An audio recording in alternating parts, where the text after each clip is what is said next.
introduce to you tonight Claire Gasamagera.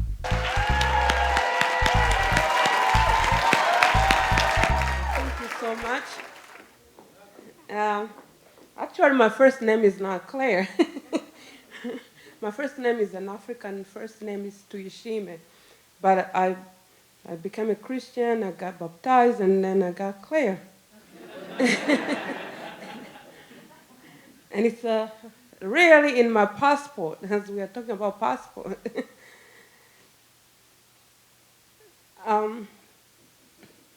It was 2017, it was August 2017. I was watching television. I was watching 6 o'clock news on ABC, and I saw white supremacists marching in Charlottesville, Virginia. I saw them chanting, "Jews will not replace us." And I saw hate. That time I was 8 months pregnant. My doctor is here. He left another baby there. There's another one. You left him, you know. So, and all of a sudden I was crying. Not because I was scared that the white supremacists were going to find me in Detroit, but because it reminded me my story of surviving hate. I cried because I was about to bring a child in this world to experience hate. And in a second, I was taken back to my country. I come from Rwanda. And the history that took years and years played in my head in only 1 minute. In 1990, the Tutsi rebels attacked the country of Rwanda. They're part of us. And immediately all Tutsi inside the country, including my family, they were believed to be enemies. So politicians started fueling hate, calling them cockroaches, calling them snakes, and it went on and on. My father was a mayor. He was a very successful young man. He grew up in a family of poor people, according to Western values. So he would go to school to escape farming work. And he ended up being successful. At my age, 35, he was an elected mayor, and he had won a seat in the Rwandan parliament. As the war was playing in the north of the country, there was a peace agreement, I don't know. There was a paper signed between two parties. And we hoped things were going to be better. In 1994, April, the plane that was transporting the president, President Habyarimana of Rwanda and President Ntaryamira of Burundi, was shot. And they died along with their delegation. The airport is situated in the district where my dad was the mayor. In the night, he was the first person to receive a call. The president is dead. All of a sudden, we heard shotguns. We were happy, my sister and I were happy because we were going to spend a night in my dad and stepmother bedroom. But there was a panic. We didn't know what to do. On the radio, they were saying we need to stay home. The next morning, the Hutu militia put barricades on the roads main roads and on the street. And in our national identities, it was written our ethnic group. We have 3 ethnic groups. We have Hutu, Tutsi, and Twa. So if you were a Tutsi, you will be killed, and if you are Hutu, you will be able to pass. And the same day, my father received a visit from the United Nations soldiers on a peacekeeping mission. We call them MINUAL. It's a French abbreviation. I don't know what it stands for. They told my father that people like him who were in opposition, they are being killed, and he should evacuate. My dad said, no, I should take control of the situation. My dad was a big guy. I really hoped I would be big and tall.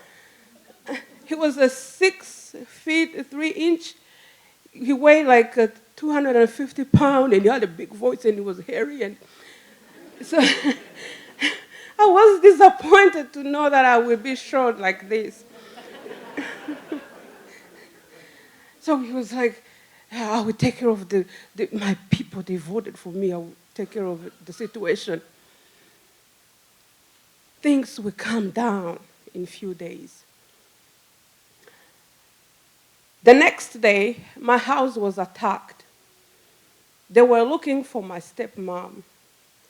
I saw a crowd of people. Some were carrying machetes, others were carrying clubs. They were chanting with hate.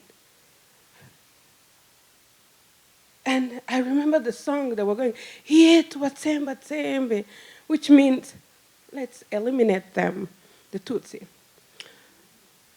And my stepmom was the only woman I knew as my mom. I lost my mother when I was 5. She died of AIDS complication, and I was born with HIV. I grew up spoiled. We were not extra rich, but I come from the house of a mayor, you understand, you know? And I was loved, showered with love, because they were thinking I would live few days, few years. My stepmom was my stepmom. She was not my mom, and I knew, and we had always fight because we both loved the same man, my father, for different reasons. She loved my father as her husband, I loved my father as my father, and we were always in competition. But she was gracious, and she was beautiful. So I couldn't imagine why they're looking for her. And they said they want to kill her. She's a Tutsi, she's a snake, she's a cockroaches. Our house was guarded by policemen. They tried to stop the crowd, but the crowd ended up inside the compound anyway. As they were chanting, the windows would be shaking. And I was tiny, I was 10 years old, and I was scared to the core. We went hiding with my stepmom in their bedroom.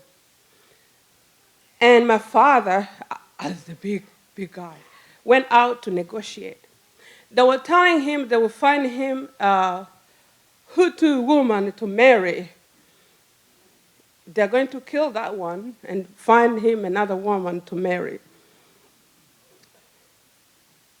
And in the middle of those negotiations, one of the policemen, I think 2, they came and they said, let's go. We're going to hide you. They took us through the back. It was a dog gate. Nobody used that gate. But that time, that gate that saved us. Me, my young sister who was 8, and my stepmom. We went through this back gate, and we went to our neighbor. They were from Congo. I grew up in an area where we were living with the people from all over the world, expatriate. It was a high-class neighborhood. And we went to hide to our neighbors from Congo.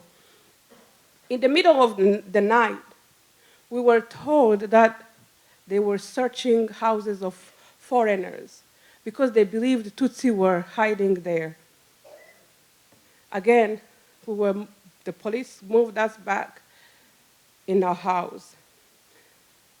And in the next morning, another member of parliament, elected member of parliament, came to my house with his children and grandchildren, their wives.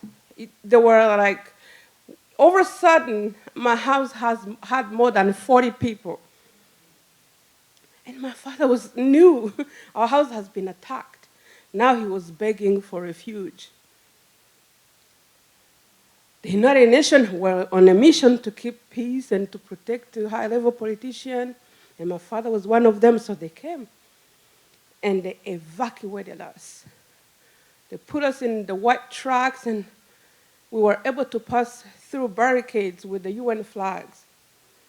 That's how we ended up in the United Nations Army camp. When we got there were other refugees, many refugees. Children and women, we stayed in a hall, and men spent all night and then days outside listening to radio. We didn't have food, we didn't have water, and we didn't have enough toilet, but we were safe.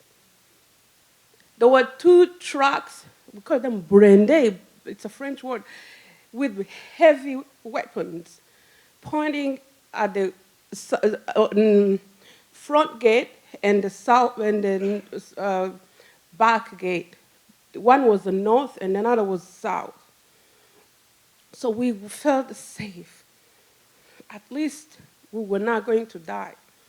2 days later, in the camp, 10 UN soldiers were killed when they were trying to protect the Prime Minister of Rwanda.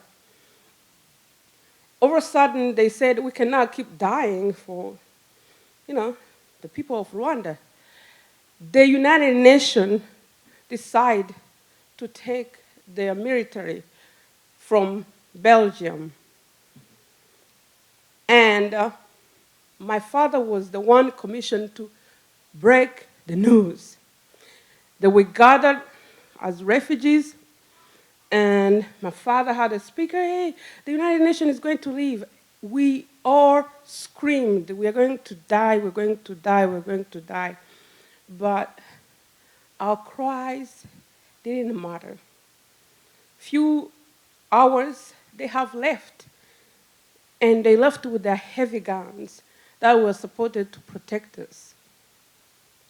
The minute they left, in Interahamwe militia, the Hutu militia, along with the military, this time, they entered from the north gate, throwing grenades and shooting randomly. That time I had pneumonia. I was a sickly child, but a happy child. And I couldn't run. I stayed in the hall with other people who were weak and old. My stepmother took my 8-year-old sister, and they ran. My father was like, run to the United Nations on the National Stadium. There may be other soldiers from Bangladesh, because there were UN soldiers from Bangladesh who were still in the country, but they were on the, it was far away, but people was like, let's run there. So they ran through the south gate, and I was left. Few minutes later, the people, or armed people came, and they were throwing grenades in the crowd. And some were old, sick, children. And I can see the body throwing like this. And I'm like, this is the scene you see on the movie. But I was seeing it, and at that age, nobody ever prepared me to die. Even if I was a dying kid, my family was scared to talk about death. Nobody ever talked to me about death. I'm like, what is going on? What's going to happen? And they were shouting randomly. And a few minutes later, they left, running for the stronger people. And I was left around dead bodies. Some were agonizing. There was blood everywhere. I started praying. I started praying that my God can show up. You may think my God was the God from heaven or the white God. My God was my father. He used to say, I am God. Yeah, he was able to do everything to protect me, to heal me, to love me. And I grew up thinking he's God. There was a God they speak, we never see, but I believed in God because I could see my father, how strong, how he respected, how, he was a big figure in my eyes. And I knew he loved me. No matter what, he cannot deceive me. And I started praying that I can see my God. Not the God they speak in the Bible, but my God I know can see. All of a sudden, my God showed up. My dad was searching for me. So he took me on his back and we ran. We used small street and we were following other people to the National Stadium where the United Nations soldiers from Bangladesh were. And we got to the main road. All the refugees were blacked. This time they were blacked by the military.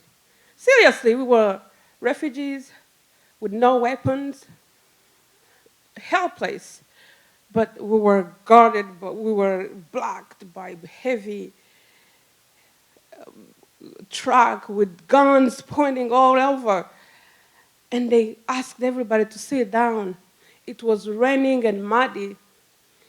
And one of the commanders said, "You were garbage.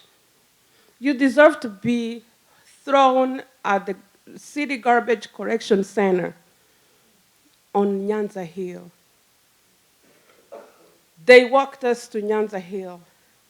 It was a long walk, and it was raining. I'm not going to say everything that happened. We got to the Nyanza Hill on the top. They asked us to sit.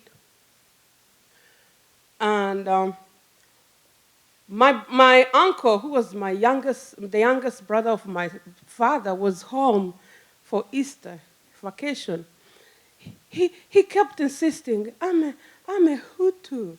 I'm a smart Hutu. He didn't have the age to have a national ID. So he had a report. He was so proud to be a best student. He said, I'm a smart Hutu. Don't you see you are killing a smart Hutu? But they pushed everybody who was claiming to be who they were and accused them to be traitors. Before they started throwing grenades and shouting in the crowd, one of the killers who was having grenades here, knives, and he was armed, saw my father and came to him and said, "Get out. This is a stupid Hutu. I'm going to kill you in a special way." So my father and I, we went out of the crowd. And in the bush, he said, "Sir, I want to save you. Yeah? You have been nice to me. I know you. I want to save you. Run for your life." So we spent the rest hiding house to house. In the middle of the war, we got reunited with my stepmom. My stepmom was beautiful. She would keep her natural hair. And she speak like graciously, like, you know. But that time, her hair was covered with flesh thrown from grenades. And her shirt was soaked in blood. And there was blood flowing on her legs. She didn't have shoes. She had lost my sister. She didn't know where my sister was. She said when they started shouting, she ran away. And she smelled like a rotten meat. She was Walking Dead.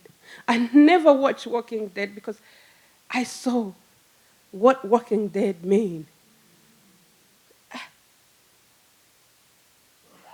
The war was approaching. The population were being moved up to the south. We ran with other refugees, and we got refuge to my grandfather. Actually, my grandfather also was God, but he was a God to my father. I loved that. My father had a God too. So we went to my grandfather. We were hiding there, living there. My stepmom was already had to hide house to house. And you can imagine that time she was pregnant, hiding house to house. And in the middle of the night, there would be a crowd of people holding taiki torches, like the one I saw on the white supremacists. And they would be chanting, hunting down Tutsi who may be still hiding. And all of a sudden, when they would pass by my grandpa's house, it was I cannot explain the feeling, but it's like it moves you. It's like the world becomes small. You know, you feel like, where do I belong?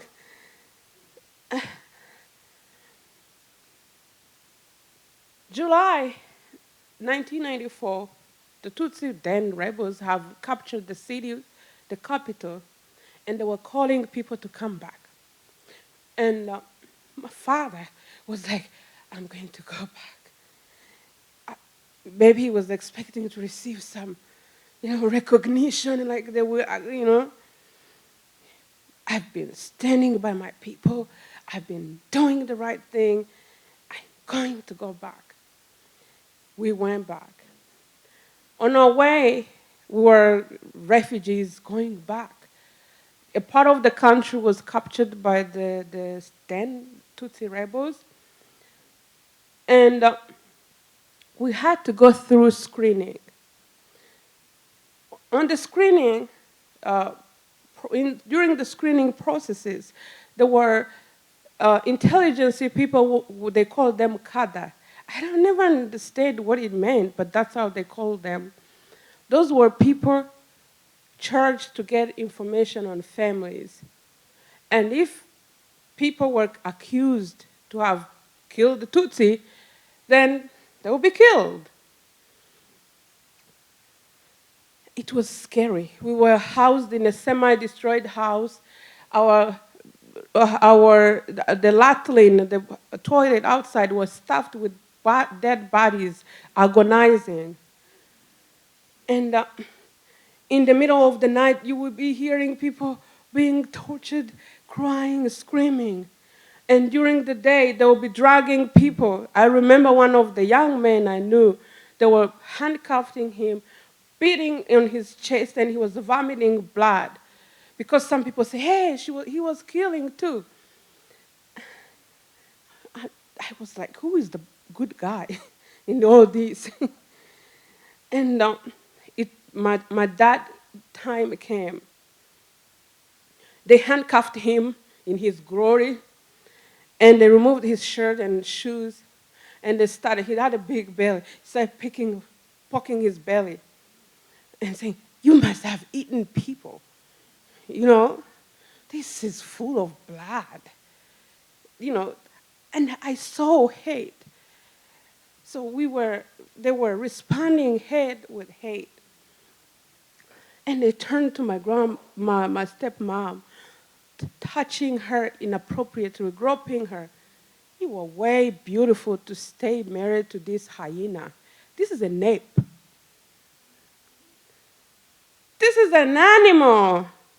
Hutu are savages. He will eat you. I'm confused. They're telling my father to kill my mom because she's not right. And they're telling my mom, I'm as a child, I'm confused. Eventually, my father was saved. He had a service card showing he has what they call immunity. He was a member of parliament, elected member of parliament, and he was still a mayor. We were able to get back to Kigali, to our house. The city was devastated. There were still dead bodies on the street, in the backyard. It's a scary image compared to the image you know now in the news. Every time they would come to pick up my father, they would handcuff him, they would take him for questioning. He would go for days and would never know if he was going to come back. I saw my God losing his fight. I saw my God scared, And I would look in his eyes, I couldn't see the same God with pride, and because he was humiliated, he was demeaned. I don't know how to explain. In all that time, I learned that the world kept spinning.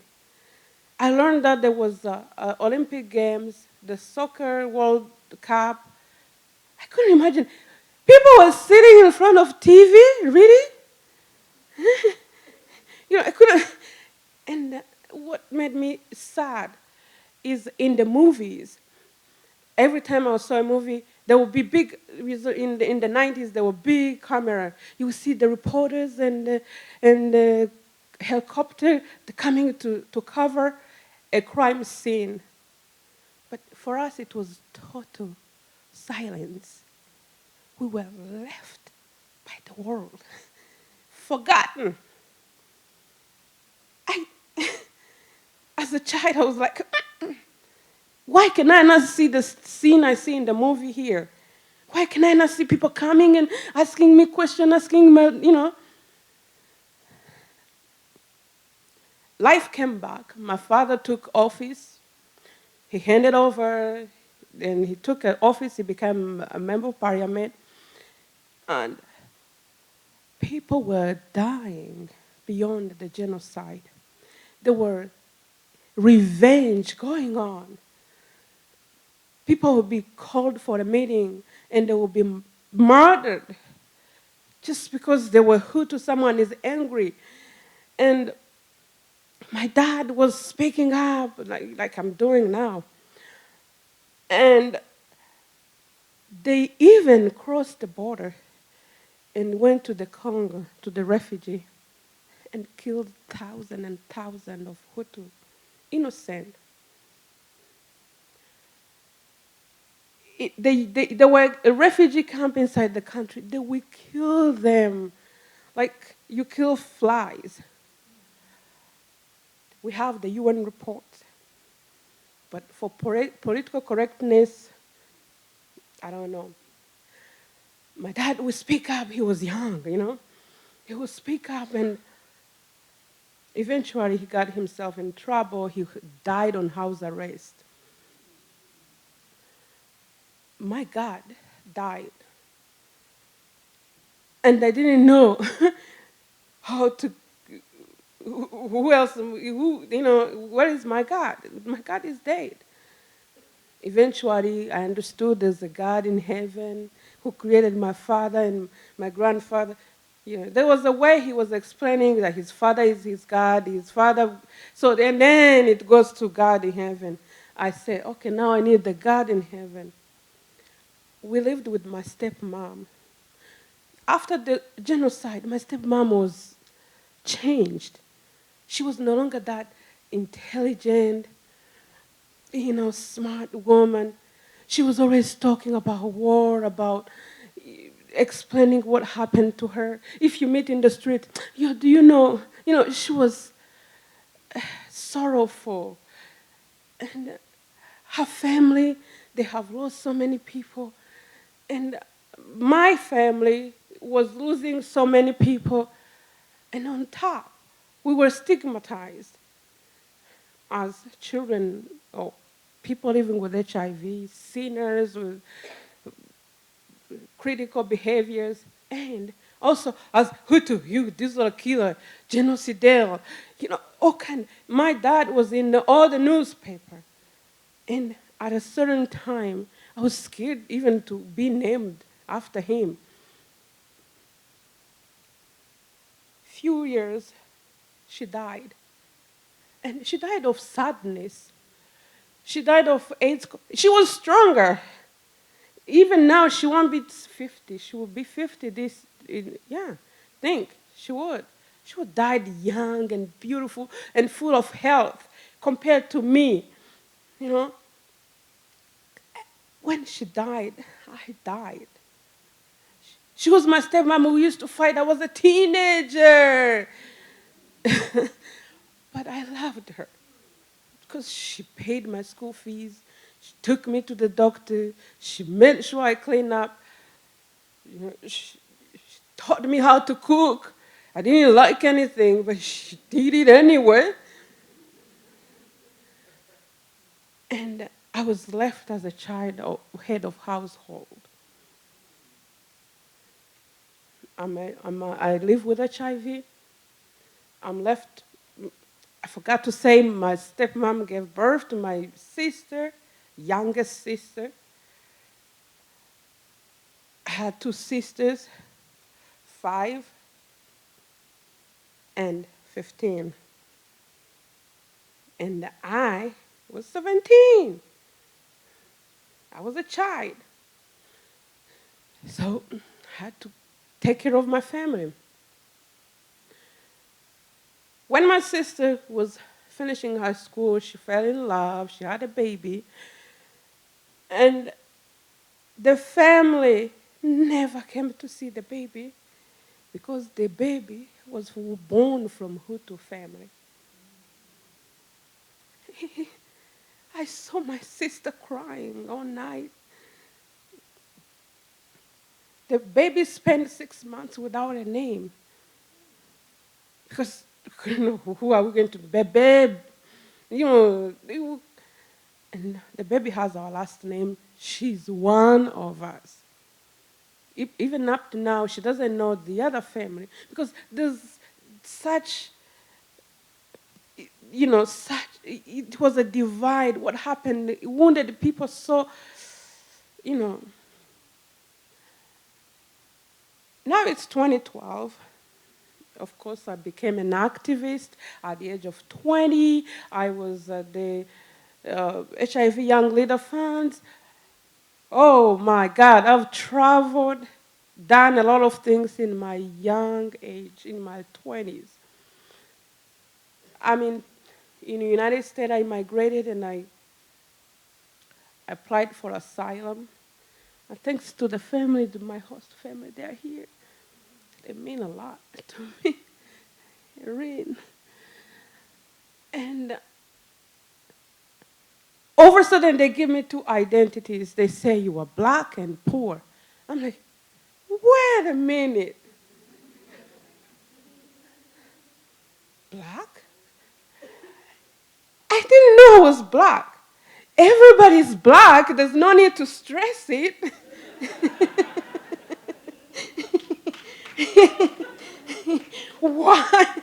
Why do I have to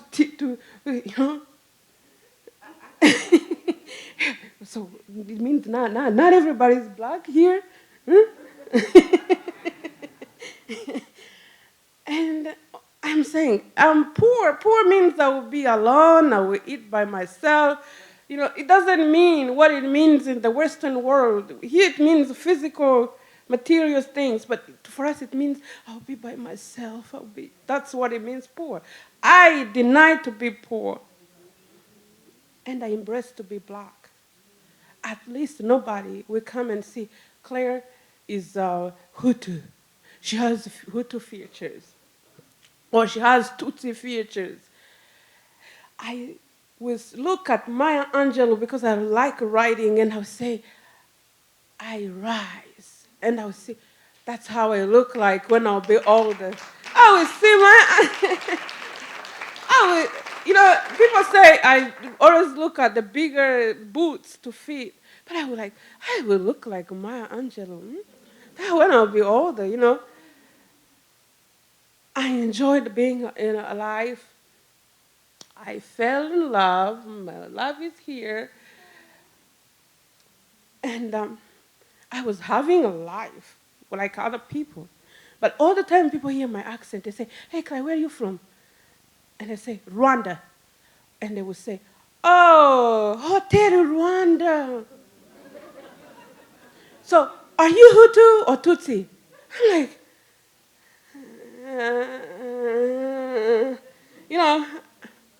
because I'm ashamed by the story you all know, because you only know one side of the story. And you all know a story that has been chosen to be politically correct. There has been a genocide of Tutsi. I survived it. I know. I have seen angry Hutu killing people on the basis that they are Hutu. But beyond that, there have been other angry people killing other people too. We have to acknowledge that. And I'm saying that one story is not enough to explain what we went through as a nation. And I felt that shame of being who I am, shame, something like, it's like covering me, like, where are you from? Nigeria, Senegal, you speak Wolof? Hiding. When I was in front of TV, watching the white supremacist, I said, am I going to be a godfather like my father and die humiliated with no power? Or am I going to be vulnerable and tell my story as raw as it is? Am I going to share with the world what really happened? Guess what? The minute I started writing, I get so many threats. Oh, this is going to happen to you, blah, blah, blah, blah. I'm like, it's my story. I'm not doing politics. I'm just speaking my story. This is what happened to me as a person. I don't care what you believe what is correct to say, but this is my story. And in front of TV, I saw hate. Those white supremacists, those pro-Nazi, looked like the Hutu killers I've seen in the street of Kigali, regardless of color, regardless of language. When they were speaking, go back to Africa, Jews will not replace us. For me, it was the same song. Let's eliminate them. I saw the same angry men who were doing the revenge. And I concluded that hate has no color. It's not a matter of race. It's not a matter of country. Hate is hate. And it's a damaging force. And we have to stand up against hate.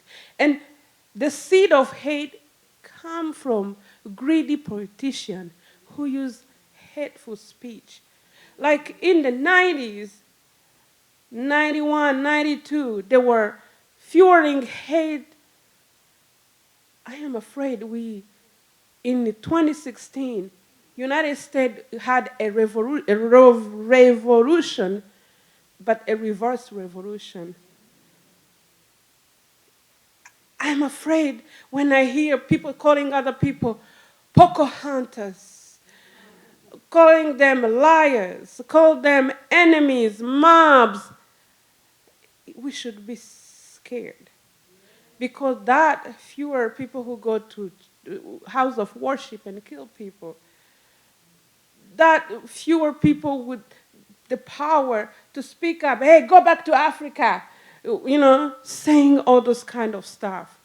We are one family. We are a family of human race. We should not allow politicians who are greedy to divide us. We are one human race. And on the other hand, as I'm having children, I don't want them to be ashamed to be Hutu. The government of Rwanda has a policy where Hutu children have to ask forgiveness. And they said it's not only me, my children, my baby Calvin, who is 100% American, and the other one on the way, that we have to always ask forgiveness. Instead of saying the truth and say, hey, we did wrong.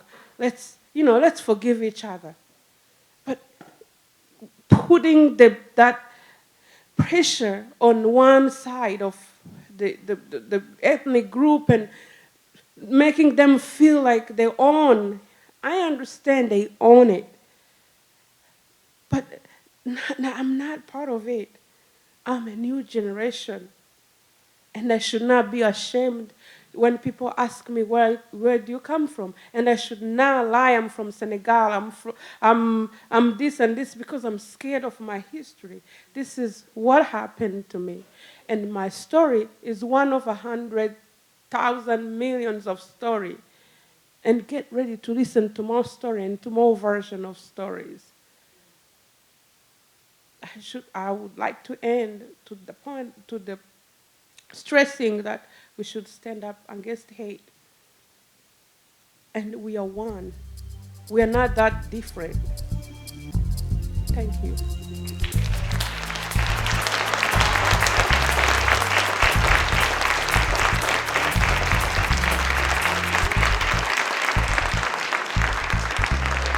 Claire Gasamagera.